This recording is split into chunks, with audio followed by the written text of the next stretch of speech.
सन मराठीवरील मालिका मुलगी पसंत आहे ही मालिका नुकतीच प्रेक्षकांच्या भेटीला आली आणि या निमित्तानं माझ्यासोबत आहे या मालिकेची संपूर्ण टीम. तुम्हा सगळ्यांचं झी 24 तासमध्ये सगळ्यात आधी मनापासून स्वागत.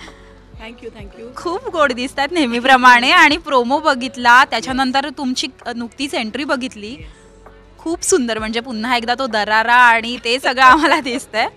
सो एकंदरीत आम्ही त्या भूमिकेविषयी जाणून घेणारच आहे मी तुमच्याकडून, पण सगळ्यात आधी मला तुमच्या या लुकविषयी पुन्हा खूप सुंदर, म्हणजे तुमचे लुक नेहमीच तसे खूप सुंदर असतात, पण यावेळी सुद्धा थोडा वेगळा ज्वेलरी आणि पुन्हा ते मला ह्या लुकविषयी सांगा. म्हणजे आता मी एखादी भूमिका करते म्हटल्यानंतर थोडंसं कॉस्ट्युम डिपार्टमेंटवर थोडं लक्ष दिलं जातंच, कारण मुळात मलाच आवड आहे की मी त्या भूमिकेत कशी दिसते. कारण मला असं नेहमी वाटतं की तुमच्या वाक्याच्या आधी तुम्ही येता स्क्रीनवर, सो ते भावलं तर माणूस थांबतो आणि मग वाक्य ऐकतो, असं आपलं मला वाटतं. चांगला अभिनय करणं ह्याला काही पर्याय नाही आहे, तो करायलाच पाहिजे. पण येस, यशोधरा सरनाईक अशी भूमिका करते मी. आंतरप्रेनर आहे ती, बिझनेस वुमन आहे ती, पण ॲज यू नो की साडी हा माझा कम्फर्ट आहे खरं तर. म्हणजे तसं म्हणायला वेगळे आउटफिट्स आपण घालू शकतो, पण मला असं वाटतं की माझे मायबाप रसिक प्रेक्षक त्यांना माझ्या साड्या आवडतात, मला साडीत पाहायला आवडतं आणि मुळात मला वावरायला छान वाटतं. आणि मला नेहमी वाटतं की एखाद्या भूमिकेत तुम्ही जो पेहराव करता त्यात तुम्ही जर कम्फर्टेबल असाल तर ते तुमच्या चेहऱ्यावर पण दिसतं. So I am comfortable in sari म्हणून साड्या. आणि येस, छोट्या 2-3 गोष्टी आहेत ज्या आम्ही या कॅरेक्टरसाठी पाळतो आहे की जरी हे मराठी कुटुंब असलं सरनाईक, तरी तशा प्रकारची ज्वेलरी वापरत नाही होत आपण, म्हणजे टिपिकल मराठी की मंगळसूत्र आहे आणि सोन्याचे दागिने आहेत वगैरे. तर इथे आपण डायमंड्स, सिल्वर, प्लॅटिनम, म्हणजे व्हाईट बेस्ड डायमंड ज्वेलरी आपण वापरतो आहे, व्हाईट बेस्ड ज्वेलरी वापरतो आहे. पण ही जी भूमिका आहे, जसं मला खूप आवडतं हे म्हणायला, मी असं स्टाईलमध्ये उभी राहते आणि म्हणते आय एम द विलन. तर शी इज द विलन आणि तिच्यामध्ये कुठली व्हाईट ग्रे अशी शेड नाही आहे. Yashodhara Sarnaik is black. ती फक्त स्वतःवर प्रेम करते, तिला ती जे करते तेच योग्य वाटतं, तेच करेक्ट वाटतं, तेच खरं वाटतं. सो ही बाई डार्क आहे किंवा ब्लॅक आहे हे अधोरेखित करायला थोडंसं कॉस्ट्यूममध्ये तो एलिमेंट आम्ही ठेवतो आहे की ब्लॅक साडीज आहे, साडी रंगीत असेल तर ब्लॅक ब्लाऊज आहे, ब्लॅक अंगठी आहे, ब्लॅक बिंदी आहे, छोटासा ब्लॅक एलिमेंट प्रत्येक आउटफिटमध्ये ठेवण्याचा प्रयत्न आहे. आय होप ते हळूहळू लोकांच्या लक्षात येईल. आणि काय हे आहे ना, म्हणजे की संक्रांतीच्याच दिवशी काळ्या साडीचा मान आणि करेक्ट सिरियल आउट होते. आणि ही बाई नॉर्मली सगळ्यांवर संक्रांत आणते असंच कॅरेक्टर असल्यामुळे मला वाटतं काळ्याचा छान वापर करता येईल आणि आय होप तो रसिक प्रेक्षकांपर्यंत पोहोचेल. आमचा प्रयत्न तर निश्चित आहे. बरं, मला हे जाणून घ्यायला आवडेल, पण ही ज्वेलरी नेमकी कोण डिझाईन करतं किंवा कुठून घेतली जाते?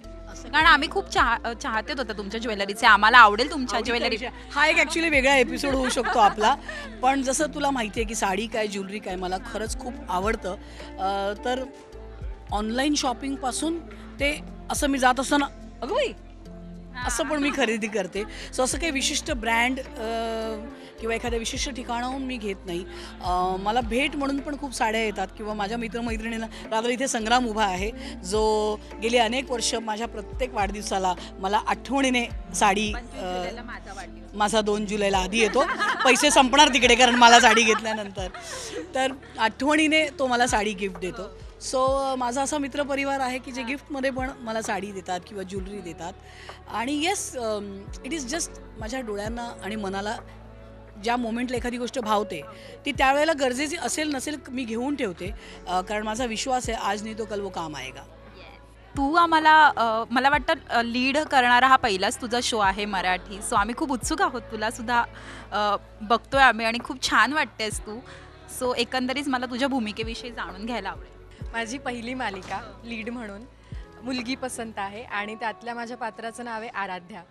तर आराध्याचा हा प्रवास दाखवला आहे जो यशोधरा सरनाईक म्हणजे आमच्या हर्षदाताईंच्या विरुद्ध ती कशी उभी राहते. तर जेव्हा आमचा पहिला प्रोमो पाहिला तेव्हा प्रेक्षकांना वाटलं की कुठंतरी ह्या खलनायिका आहेत की मी आहे खलनायिका. आणि मला मी कंटिन्यू खलनायिका वाटलीच नाहीये पहिल्या प्रोमोमध्ये. आणि पहिल्या प्रोमोमध्ये म्हणजे ह्या तर प्रत्येक त्यांच्या मालिकेत ह्या खलनायिका असतात, मग ही कसं म्हणते की माझी सून मला चंद्रासारखी तेजस्वी, आणि हे सगळं असे सगळे प्रश्न येत होते प्रेक्षकांचे, कन्फ्यूज होते सगळे. मग मला कुठेतरी म्हणजे त्याचं एक्सप्लेनेशन मी माझ्या प्रत्येक इंटरव्ह्यूमध्ये दिलं आहे की मी नायिका आहे आणि ह्यांच्या कॅरेक्टरने जे काही माझ्याबरोबर, माझ्या फॅमिलीबरोबर जे काही केलं आहे, तर बरं मला असाही प्रश्न विचारला की ती बदला घेते का, तर ती बदला कुठेच घेत नाही आहे, पण कुठेतरी एक आपले मूल्य असतात, त्यांना दुखावलं गेलं की आपल्याला त्या मूल्यांना न्याय द्यायचा असतो, त्या अन्यायाविरुद्ध आवाज उठवायचा असतो. तर अशी ही आराध्या असते. आणि त्यानंतर तिचं एक ट्रान्झिशन आमच्या मालिकेत दाखवलं आहे, जे प्रेक्षकांना बघायला मिळेलच. तर तो प्रवास खूप रंजक आहे, खूप गंमत आहे त्या प्रवासात, आणि ते करताना मला खूप मजा येते. आणि ताई जेव्हा मला पहिल्यांदा भेटल्या होत्या सेटवर आमच्या वर्कशॉपसाठी, तर ताईंना मी म्हणाले की ताई यू आर माय ब्लेसिंग, कारण ताईंबरोबर काम करणं अजून काय हवं आयुष्यात, माझी पहिली मालिका. त्यानंतर मला कळलं की संग्राम सर आहेत, तर संग्रामला मी संग्रामला आम्ही आधी काम केलं आहे, पण हे पहिलं मोठं काम. तर मला खूप आनंद झाला की वाव संग्राम आहे, म्हणजे आता आमचे जे काही सीन्स येणार आहेत ते खूप एफर्टलेसली होतील, कारण तो ओळखीचा एक भाग असतो, तो एक कम्फर्ट असतो. तर अनुभव जितके अनुभवी कलाकार आमच्या मालिकेत, इतरही अनुभवी कलाकार आहेत, शीतल शुक्लताई आहेत, उदय सर आहेत, असे बरेच अनुभवी कलाकार आहेत. यांच्याबरोबर काम करताना मजा ही असते की यांच्याकडे छोट्या छोट्या ट्रिक्स असतात, ज्या ट्रिक्स आम्हाला शिकायच्या असतात, तर त्या आम्ही त्यांना ऑब्झर्व करून शिकत असतो, आणि ते त्यांच्या अनुभवाने समृद्ध असतात. कुठेही त्यांनी आम्हाला म्हणजे डॉमिनेट केलं नाही आहे, सगळ्या वेजने सांभाळून घेतलं आहे. ताईंना तो ज्वेलरीबद्दल विचारलं म्हणून मी सांगते, त्या जितक्या अभिनयाबद्दल पर्टिक्युलर आहेत किंवा आम्हाला इनपुट्स देत असतात, त्याचबरोबर त्या आमच्या लुक्सबद्दल पण खूप त्यांनी काळजी घेतलेली असते. आमचा सेकंड प्रोमो शूट होत होता आणि मी लग्नाच्या गेटअपमध्ये होते, तर ताईंनी मला नाही तू हे इयरिंग्स काढ, हे मी तुला देते, आणि त्यांनी त्यांच्या सेटमधल्या इयरिंग्स मला दिल्या, त्यांचं ज्वेलरी सेट मला दिला, आणि त्या आमची खूप काळजी घेतात, आमच्यासाठी खाऊ पण आणतात खूप. संग्राम जास्त हो. तर असा एकंदरीत इतका छान अनुभव आहे ना. आणखी एक गोष्ट म्हणजे माझ्या घरी माहिती नव्हतं मी मालिका करते. हो, मी जॉब करत होते याआधी. तर जेव्हा घरी कळलं, म्हणजे ह्या सगळ्यांना माहिती होतं की मी लपवून ठेवलं आहे घरच्यांपासून. आईशी मी रोज खोटं बोलत होते की आई मला विचारायची तुला उशीर का झाला, म्हणले नाही गं हे काम होतं ते काम होतं, क्लायंटला गेले होते, असं सगळं चालू होतं 1-1.5 महिना. मग नंतर मला सांगण्याची वेळ आली की बाबा आता सांगू दे, 1 दिवस बाकी आहे प्रोमोला. आणि मी घरी होते, आईला मी प्रोमो दाखवला, एक चंक दाखवला आमच्या शूटमधला ताईंबरोबरचा, आणि तिच्या रिॲक्शन्स इतक्या गोड होत्या ना की म्हणजे माझा एक नेहमी मोटिव्ह आहे लहानपणापासून की मी जे काही करेन ते माझ्या फॅमिलीसाठी करेन, किंवा त्यांना आनंद होईल, त्यांना छान वाटेल यासाठी करेन. तर ते मला त्या दिवशी मिळालं. पण त्यांना का सांगितलं नव्हतंस? त्याचं कारण असं की एक आनंदाचा धक्का द्यायचा होता. हे किती कमाल आहे बघ ना, की आपण नेहमी आता म्हणतो की आत्ताची मुलं ही खूप फास्ट आहेत, इम्पल्सिव्ह आहेत, फॅमिलीचा विचार करत नाही, and then you meet such wonderful children. म्हणजे आता ही तर नंतरची बॅच आहे, त्याच्या आधी संग्राम, की जो आजही आई वडील म्हणजे शूटिंगला पोचला की तो मम्मा बाबाला फोन करतो, त्याचा पॅकअप झाला की तो पहिला फोन बायकोला नाही करत, तो त्याच्या घरी करतो आई बाबाला की अरे बाबा निघालो, आजही संग्राम असा बोलतो. It is so heartening. जेव्हा कल्याणीने मला सांगितलं की मग मी आईला सांगितलं नाही, मला तिला म्हणजे लपवायचं नव्हतं, त्यांना सुखद धक्का द्यायचा होता.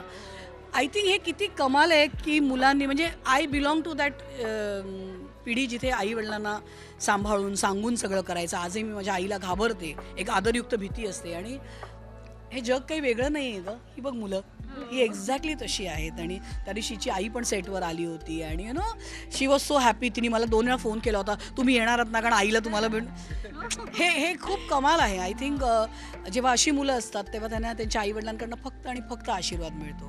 म्हणजे जसं संग्राम त्याच्या आईवडिलांबरोबर आहे, त्याच्या आजीला सांभाळतो, संग्राम त्याच्या आजीसोबत राहतो, कारण आजीबरोबर दुसरं कोणी राहिला नाही आहे, तर तो आणि त्याची बायको त्याच्या आजीबरोबर राहतात, आजीची काळजी घेतात. तो स्वतः सांगणार नाही, पण हे आम्ही बघतोय अनेक वर्ष. सो आय थिंक जेव्हा मुलं असं करतात तेव्हा देवाची खूप कृपा असते त्यांच्यावर, आईवडिलांचा आशीर्वाद असतो, त्यामुळे फक्त आणि फक्त चांगलं होतं बघून. मग आता मला तुला एक वेगळा प्रश्न विचारायचा आहे. तो आत्ता त्यांनी एक खुलासा केला आहे असा, तर मला तुला हे विचारायचं आहे की तुला आत्ताच्या पिढीला काय संदेश द्यावा वाटेल? कारण की बऱ्याचदा असं होतं की लग्न झाल्यानंतर की नको आपण आईबाबांसोबत नको आपण वेगळे राहूयात, असं बऱ्याचदा म्हटलं जातं. सो या सगळ्या कपल्सना तुला काही संदेश द्यायचा आहे? मला वाटतं की माणसांनी आपलं मूळ कधी सोडू नये. आणि मूळ म्हणजे शेवटी काय आपली नाती असतात, जिथून आपल्यावर संस्कार होतात, जिथून आपल्याला प्रेम करायला शिकवलं जातं, ते आपले रूट्स आहेत, ते आपण कधी कशासाठी सोडता कामा नये. मला वाटतं त्यांना दुखावलं तर आपण कधीच खुश राहू शकणार नाही. आणि याची मला सदैव जाणीव आहे. आणि हे करायला हवं म्हणून न करता हेच करायचं आहे हे आपल्याला आतून वाटलं पाहिजे. ही जबाबदारी म्हणून तुम्हाला जर कधी करावं लागलं तर त्यात मजा नाही आहे. हे आतून वाटलं पाहिजे. आणि स्टेबिलिटी हा फॅक्टर किंवा 10-20 वर्ष पुढचा विचार करणं हे आता कपल्समध्ये कमी दिसतं. फार टेम्पररी विचार करून टेम्पररी निर्णय घेतले जातात आणि ते कुठेतरी त्याच्यात नाती तुटतात आणि त्यातून काहीच निष्पन्न निघत नाही. मला वाटतं लॉंग टर्मचा विचार करा. प्रेम करणं खूप सोपं आहे, ते इझिली कोणावरही आपण करू शकतो जर ठरवलं तर. आणि प्रेमाचीच गरज असते. आपले आई वडील काय किंवा कोणी आपल्या घरातले जे मोठे असतील त्यांना फक्त प्रेम हवं असतं, बाकी काही नाही. थोडीफार भांडणं तर होतात, ती व्हायलाच पाहिजे, तो प्रत्येक नात्यांचा भाग आहे. आणि मला वाटतं सगळ्यांना धरून ठेवून पुढे जाण्यात मजा आहे. आणि तुझं आता मी लूकबद्दल बोलणार आहे, कारण की तुला या आधीच्या मालिकेत आम्ही खूप एकदम वेगळा दिसत होतास. आता एकदम तुझं जे ट्रान्सफॉर्मेशन आम्हाला दिसतंय कमाल आहे एकदम. कसं केलं सगळं मॅनेज? खरं तर सगळ्यात आधी सन मराठी आणि पॅनोरमा फिल्म्स आणि आमचे दिग्दर्शक आणि क्रिएटिव्ह डिरेक्टर्स त्यांचे आभार. कारण असं होतं ना बऱ्याचदा की आपण आधी मायथो किंवा हिस्टॉरिकल करत असलो तर नंतर सोशल शोसाठी विचार केला जातो कास्टिंग करताना की जरा थांबूया, त्याची ती इमेज आहे अजून ती लोकांच्या मनात, ती जरा ब्रेक होऊ दे. पण तसं काही न करता त्यांनी मला लगेच ही भूमिका करण्याची संधी दिली, म्हणून त्यांचे आभार. म्हणून खरं तर लुक चेंज करायला मिळाला. आणि मलाही स्वतःला वर्षभराने असं बघून सगळ्यात जवळच्या ना ताई असेल, आई बाबा असतील, बायको असेल, सगळ्यांना जरा छान वाटलं, वेगळं वाटलं. आणि तितकंच चॅलेंजिंगही होतं. फक्त लुक नाही तर जेव्हा आपण एखादी मायथॉलॉजिकल भूमिका करतो, कॅरिकेचरिश जेव्हा आपण काम करतो ॲक्टर म्हणून, तेव्हा त्याच्यातून बाहेर पडून परत थोडं स्टायलिश आणि चॉकलेट बॉयवाला काम करणं थोडंसं अवघड जातं. अजूनही जात आहे माझ्यासाठी अवघड. म्हणजे एक गंमत त्यांनी बोलल्यानंतर मला रिअलाइज झाली होती की ताई मैंने तो हात में फोन पकड के फोन कटी नाही किए 2 साल से. कारण त्या भूमिकेत तेव्हा फोन नव्हते ना, त्यामुळे त्याला फोन हातात घेऊन फोन कट शूट करायचं आहे याची सवयच गेली होती. आणि आपण नॉर्मली जेव्हा सोशल ड्रामा करतो तेव्हा फोन कट्स हा एक खूप मोठा भाग आहे. आणि सगळंच म्हणजे ज्या सुरात आपण बोलतो आणि नॉर्मली आपण जे बोलतो तर म्हणजे आम्हाला जेव्हा तो हे बोलायला लागला तेव्हा आम्ही रिअलाईज केलं. अदरवाईज त्यांनी ते इतकं इझिली केलं ना की आत्ता हा महाराजांच्या भूमिकेत होता आणि आत्ता हा श्रेयसच्या भूमिकेत आहे. मला ॲज अन ऑडियन्स ह्याच्यात फार बदल नाही जाणवला, पण when he started talking about it I realise की एक 2-1 वर्ष तुम्ही एक भूमिका एका पद्धतीने फिजिकल काही गोष्टी करून करत असता आणि अचानक then you are playing a very suave guy आणि यू नो ती full body language. So I think एक चांगला ॲक्टर जेव्हा असतो तेव्हा तो इतक्या इझिली स्वतःला अडॅप्ट करू शकतो. आणि मला वाटतं हाच विश्वास सन मराठीनेही दाखवला किंवा पॅनोरमानी पण दाखवला आणि म्हणून संग्रामचं कास्टिंग झालं. आणि आय ऑलवेज फील की you know this was a blessing, कारण आम्ही खूप दिवसात काम केलं नव्हतं. तर हा देवाचा आशीर्वाद आहे की पुढचं पाऊल नंतर जवळजवळ 8-1 वर्ष त्याच्यानंतर आम्ही एकत्र काम करतोय. सो त्यातही माझा मुलगा होता, तो यातही माझा मुलगा आहे. त्याच्याकडून एक खूप शिकण्यासारखी गोष्ट आहे की जनरली एवढ्या अनुभवानंतर आपल्याला काय वाटायला लागतं की हे सगळं मला येतं आहे, मी हे असं करेन. पण तो मला अजूनही आठवतंय, तो सरांना म्हणाला की सर माझं काही चुकत असेल तर मला सांगा. हां, तर हे जनरली नाही बघायला मिळत. अनुभव आल्यानंतर जेव्हा तुम्ही 5-6 लीड्स करून येतात, इतक्या वर्षांचा अनुभव असतो आणि तो तेवढ्याच ह्याच्याने तो सतत असं सांगत असतो. आमचे जेव्हा सीन्स असतात, आपण वाचूया हां, आपण वाचूया हां, आपण जितकं वाचू तितकं. आपल्या टीममध्ये सगळेच म्हणजे मुलगी पसंत आहेच्या टीममध्ये सगळ्या ॲक्टर्सचं हे आहे की दे बिलीव्ह इन रिहर्सल्स. आम्हा सगळ्यांना वाचन आणि स्पेशली दिग्दर्शक आमचा जरी डेली सोप करत असला तरी तो फिल्मचा डिरेक्टर आहे सुश्रुत भागवत, तर त्यांना घाई नसते. कारण ही बिलीव्स की करेक्ट रीडिंग करूया, करेक्ट 4 वेळा वाजूया. तुम्हाला एकदा तुमचा सीन येत असला ना, कळला की शूट पटकन होऊ शकतं. आपल्याकडे नॉर्मली कसं होतं, चलो चलो चलो चलो चलो, तर अशी कुठलीच घाई मुलगी पसंतीला आपण करत नाही. त्यामुळे सगळ्यांना त्यांच्या लाईन्स माहिती आहेत, काय करायचं आहे, सीनचं म्हणणं काय आहे, हे सगळं माहिती असतं. आणि त्यामुळे ना शूटिंगला एक वेगळीच मजा येते. आणि अर्थात सगळे प्रिपेअर्ड आहेत. म्हणजे आमच्याकडे कोणीच होईल रे, करेल रे असं कुणीच नाही आहे. म्हणजे माझ्यापासून ते संग्रामपर्यंत तेही 3 नवीन मुलं आहेत आमच्याबरोबर. आणि यांच्याबरोबर काम करताना सुद्धा ती लोकं इतकी अलर्ट असतात आणि जिद्दीने त्यांनाही उत्तम करायचं आहे. आणि मला वाटतं जेव्हा अशी टीम येते ना, तेव्हा यश is just right around the corner. पुढचं पाऊल 6.5 वर्ष मालिका चालली. मी साधारण 3.5 वर्ष काम करत होतो आणि त्यानंतर आत्तापर्यंत we have been a family. ताईंकडून खूप गोष्टी शिकलोय. माणूस म्हणून माझ्यात झालेले बदल हे माझे मला जाणवतात आणि हे मला माहिती आहे की मी हे त्यांच्याकडे बघून शिकलोय, त्यांच्याकडून शिकलोय. मला ताईंनी नेहमी सांगतात त्या की प्रत्येक नात्याची एक एक्सपायरी डेट असते आणि त्याच्यानंतरही आपण ते नातं कसं टिकवून ठेवतं ते खरं प्रेम आहे. त्यानंतर खरे एफर्ट्स घ्यावे लागतात आणि कुठलंही रिलेशन टिकवून ठेवायला, कुठलंही रिलेशन आपलं आता प्रेम झालं म्हणजे झालं, आता काय टेन्शन नाही असं नाही. त्याच्यासाठी प्रत्येक क्षणी एफर्ट्स घेत राहावे लागतात. या छोट्या छोट्या गोष्टींचा एवढा फायदा होतो ना की ताई कोणाचंही अडचणीत असेल, एखादे आपले स्पॉटवाले दादा असतील, लाईटवाले असतील, त्यांना धरतील की काय झालं बाळा, काही त्रास होतोय का, काही प्रॉब्लेम आहे का, घरी काय अडचण आहे का, आपल्याही नकळत त्यांनी त्याला मदत केलेली असेल. कोणीतरी अनोळखी माणूस हॉस्पिटलमध्ये कळला, इंडस्ट्रीतला असेल, ताईने कधी त्याच्याबरोबर कामही नसेल केलं, ताई रात्र त्याच्याबरोबर जाऊन हॉस्पिटलमध्ये बसेल. अशा असंख्य गोष्टी मी त्यांच्याकडून शिकलेलो आहे आणि she has been a mother to me. माझ्या खूप अप्स अँड डाऊन्समध्ये नेहमीच त्या माझ्याबरोबर होत्या. म्हणजे मी हसलोही आहे, आम्ही एकत्र मस्तीही केली आहे, मी कित्येकदा त्यांच्याकडे रडलो आहे, आईशी भांडतो तसं भांडलो आहे, सगळं केलं आहे एवढ्या वर्षांमध्ये. त्यामुळे अशी व्यक्ती मी माझ्या एवढ्या वर्षांच्या करिअरमध्ये बघितलेली नाही. बाकी सगळं झालेलं आहे. येस, माझाही सेम अनुभव आहे.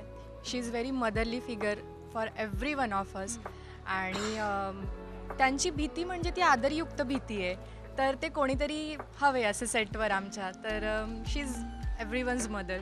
आणि त्या सगळं सांभाळून घेतात. जसं संग्रामने सांगितलं, प्रत्येकाला त्या विचारतात, तू बरा आहेस का, तू जेवलास का, तुझी तब्येत ठीक नाही आहे का, तू कुठे होतास. तर हे फ्रॉम स्पॉट टू आर्टिस्ट हे सगळ्यांच्या बाबतीत सेम लागू होतं आहे. तर त्या आहेत म्हणून आम्ही आहोत आणि त्या आमची काळजी घेत आहेत, आम्हाला सांभाळत आहेत, सीन्समध्ये पण आणि ऑफ स्क्रीन पण.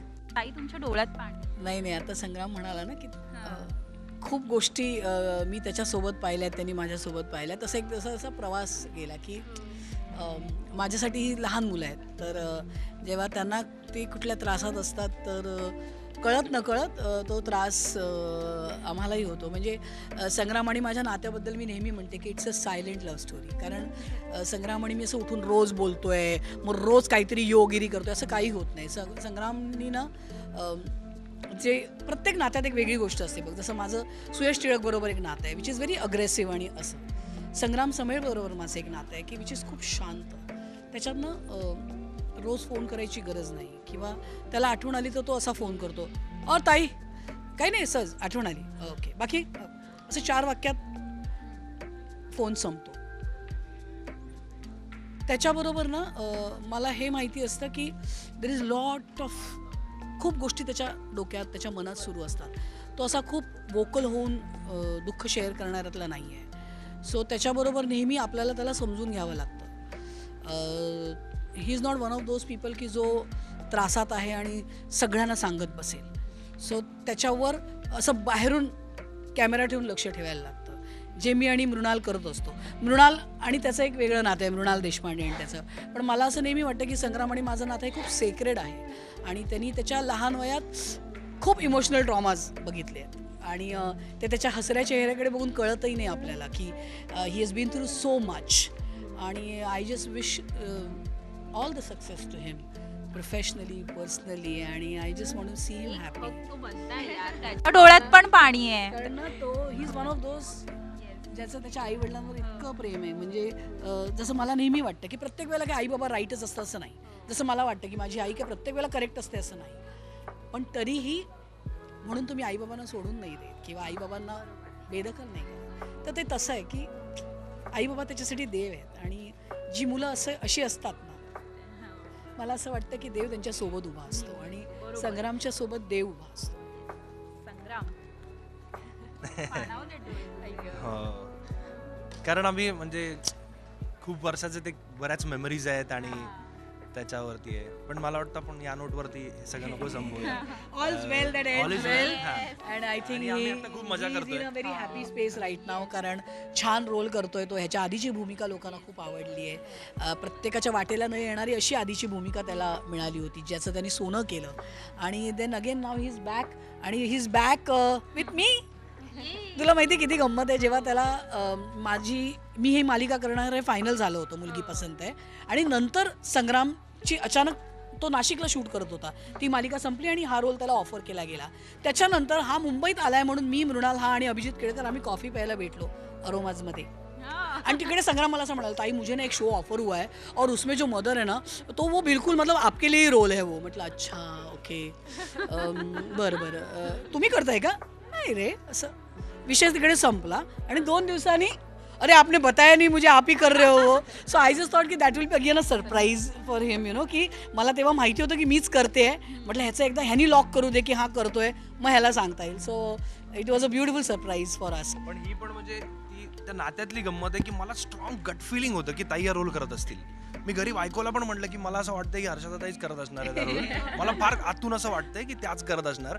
आणि मग अजून एक मजा आठवते की आम्ही जेव्हा भेटलो तेव्हा कल्याणी ओळखीची होती, पण बाकी तसे फार ओळखीचे नव्हते. म्हटलं ताई आता परत ते सगळ्यांना एकत्र जोडा आणि ते आपल्याला खूप एफर्ट्स घ्यावे लागणार आहेत. पण लकीली आमची टीम एवढी छान होती की त्याचं क्रेडिट या मुलांना आणि आमच्या दिग्दर्शकाला द्यायला पाहिजे. की आमची टीम म्हणजे आम्हाला असं वाटतच नाही की आम्ही आत्ता 1-1.5 महिना झाला काम करतोय. असं वाटतं आम्ही खूप दिवस सगळे एकत्र काम करतोय. इतकं छान बॉन्डिंग झालं आणि मला वाटतं तेच बॉन्डिंग शेवटी स्क्रीनवर रिफ्लेक्ट होतं प्रेक्षकांना. Bonding असं चालू आहे की नॉर्मली 8:30चा कॉल टाइम असतो बघ, तेव्हा प्रोडक्शनवाल्यांना फोन करायला लागतो, भाई 10 मिनिट हो गए आप लोग आए नहीं अभी तक. इथे प्रॉब्लेम असा आहे की आमच्याकडे खवय्या डिरेक्टर आहे, तर 8 वाजताच आमच्या लोकेशनच्या कोपऱ्यावर ही सगळी मुलं उभी असतात, पोहे खात आणि साबुदाणा खिचडी खात आणि चहा कॉफी. आणि मलाही आग्रह केला जातो जरा 10 मिनिट तो पहिले आओ. तर हल्ली मलाही असं झालं, 8:15 तक आती हूँ मैं. म्हणजे लोक नॉर्मली 8:30च्या कॉल टाईमला 8:45ला पोचतात, आम्ही 8-8:15 पासून तिथेच खायला उभे असतो. सो आय थिंक ते म्हणतात ना, the family that it's together stage together. So मुलगी पसंत आहे, एकमेकांना तर आम्ही पसंत केलेलं आहे. आता रसिक प्रेक्षकही आम्हाला पसंत करतील याची खात्री आहे. सोमवार ते शनिवार रोज संध्याकाळी 7 वाजता सन मराठीवर मुलगी पसंत आहे. थँक्यू सो मच मला वेळ दिल्याबद्दल, आणि तुम्हाला तुमच्या पुढील वाटचालीसाठी खूप खूप शुभेच्छा. All the best. Thank you so much.